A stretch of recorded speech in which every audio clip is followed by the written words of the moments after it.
नमस्कार, स्वामी प्रसाद किचनमध्ये आपलं मनपूर्वक स्वागत आहे. आज आपण ज्वारीच्या लाह्या कशा बनवायच्या ते आपण या रेसिपीमध्ये बघणार आहोत. तर हे लाह्या श्रावण महिन्यामध्ये स्पेशली नागपंचमीच्या दिवशी हे नैवेद्य म्हणून हे ज्वारीच्या लाह्या केल्या जातात. तर हे ज्वारीच्या लाह्या पारंपरिक पद्धतीने केलेली आहे.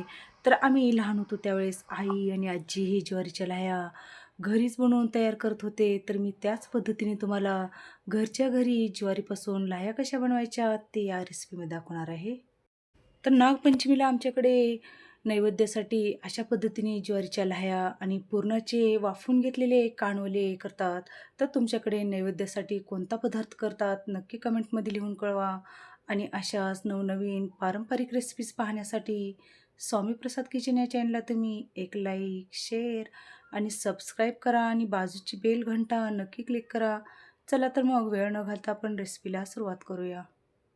तर ज्वारीच्या लाह्या बनवण्यासाठी आपल्याला लागणारं साहित्य बघूया. काहीच साहित्य लागत नाही हो, फक्त ज्वारीच लागते. तर इथे मी ज्वारीच्या लाह्या बनवण्यासाठी 1 वाटी ज्वारी घेतलेली आहे.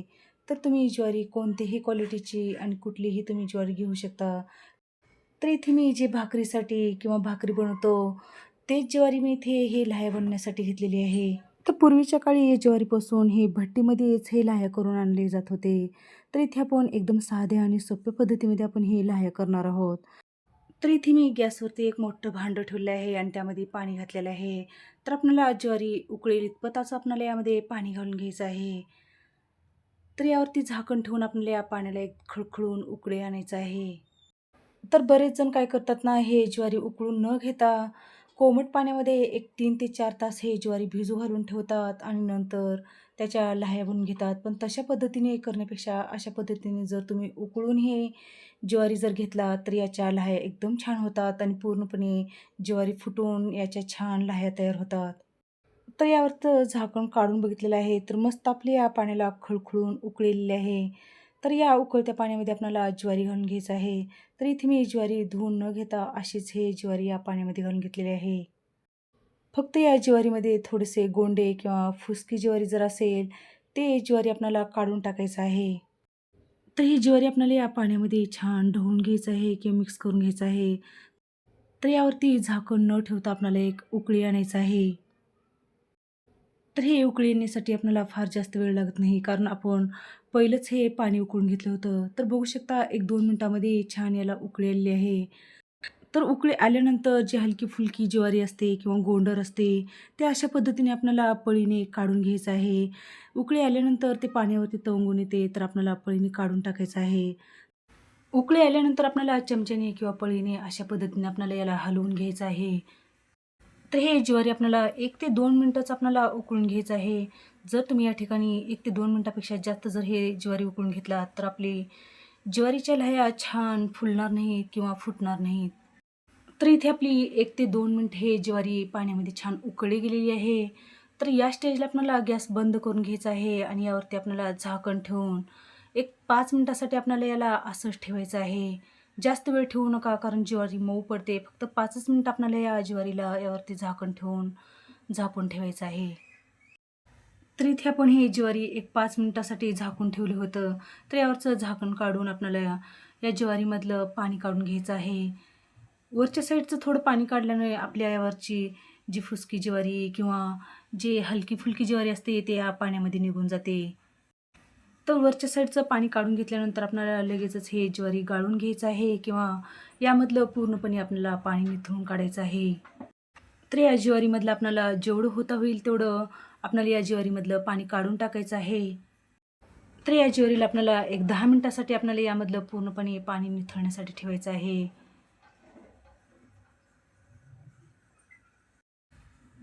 तर एक 10 मिनिटानंतर आपली या ज्वारीमधलं पूर्णपणे पाणी निथळलं गेलेलं आहे.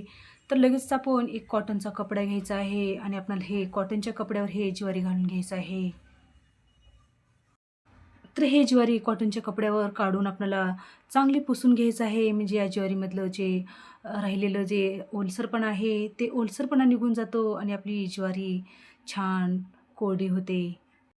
तर पहिल्यांदा आपल्याला या कपड्यावरती थोडंसं पसरवून घ्यायचं आहे आणि नंतर आपल्याला हे कपडा गोळा करून आपल्याला हे ज्वारी छान पुसून घ्यायचं आहे.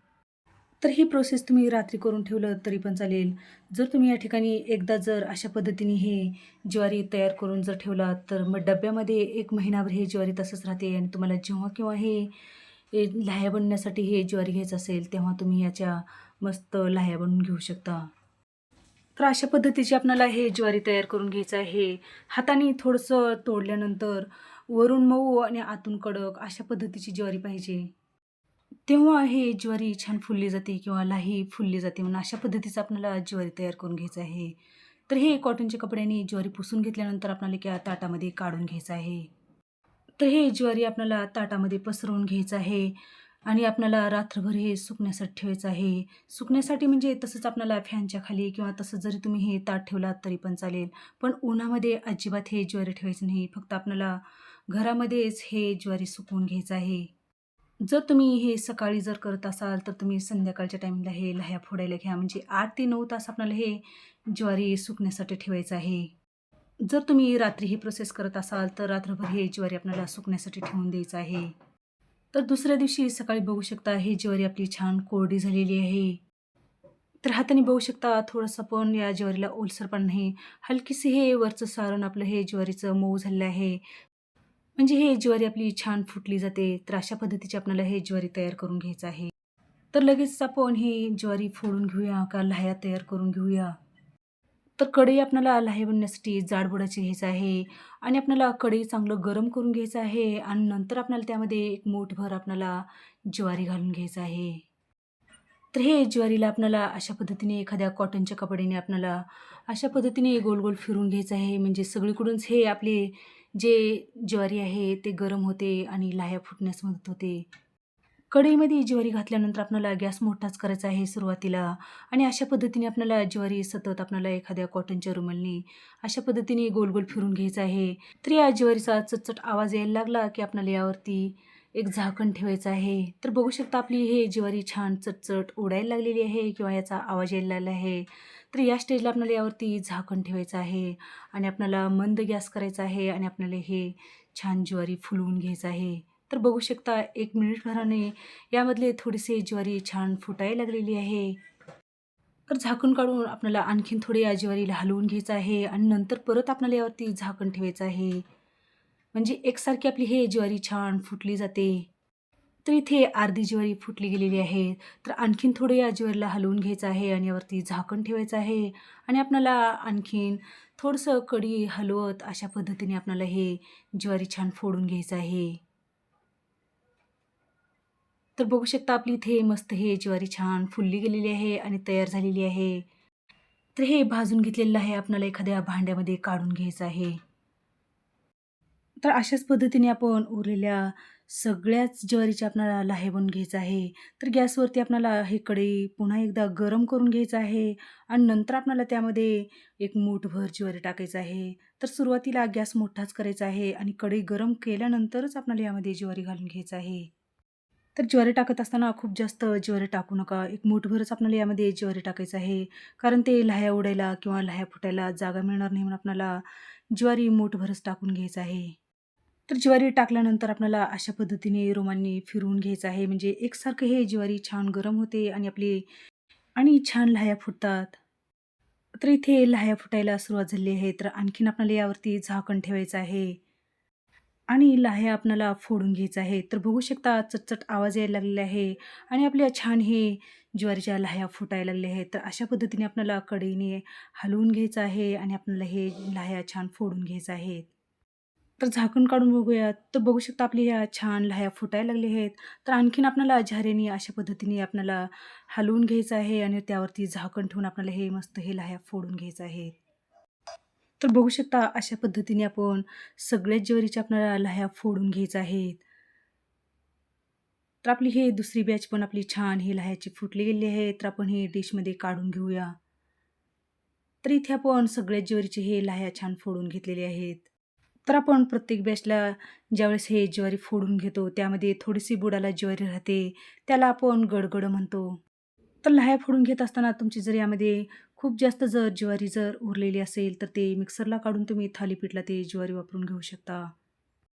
तर तुम्ही अशा पद्धतीने तुम्ही श्रावण महिन्यामध्ये घरच्या घरी ज्वारीपासून लाह्या नक्की करून बघा आणि ही लाह्या कशा झालेल्या आहेत तर कमेंटमध्ये नक्की लिहून कळवा. आणि अशाच नवनवीन पारंपरिक रेसिपीज पाहण्यासाठी स्वामी प्रसाद किचन या चॅनलला तुम्ही एक लाईक, शेअर आणि सबस्क्राईब करा आणि बाजूची बेल घंटा नक्की क्लिक करा. धन्यवाद.